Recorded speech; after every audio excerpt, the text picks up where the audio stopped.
ma opweyo makare kata kamano pek mar ngima to komulo jopiny biro yudo resruok e yo machalo nade. Atemo ungana gi owadwa Michael Ogola nikech mokwongo ng'e ni bura ma ichobedo Bomas ni Azimio notele Kalonzo Musyoka jopiny kabisa ka kora wuok kaka luo jopiny ne paro ni jo mano rakore gi polise mano thu gi polise to rakore to hinyore ni samoro ni nyalo chulgi kata ni dhi the cost of living kata ni dhi ng'i ni to ere kaka wanyalo create amicable kata weche mag election mano kalogi to waneno ka kare jok mano dhigi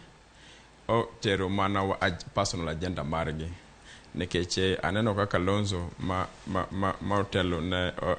Azimio ye kanyono kata gik yawuotwa mano rakore polisi ka giwacho ng'isi ni jogi gin jomago interest magi onge interest ma jopiny. Kiwacho ni personal agenda konono ne en personal agenda mane ma Kalonzo konono chwalo kacha Joyce ni nano kanyicha Jowa mudhuro kabisa nyicho thu gi polise kago lweny moro ma onge olemo lweny ma kuma tero ganda wa onge kanyicha incho dhi e Bomas ka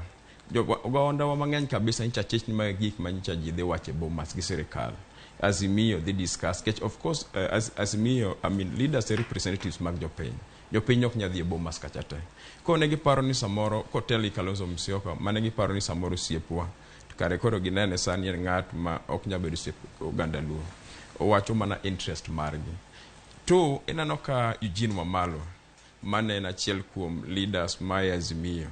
mosetelo mbele kabisa katelo nwa mbele kwa dhi ndara ka thuo oganda wa gi police nyiso wa ni koro en ok dhi kete koke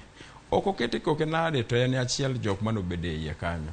to king'iyo kata jok manicho odorakore gi polisi mang'eny ne gin mano gandawa mane tabu mango gi jogi but aneno ne we need to be honest with Kenyan people.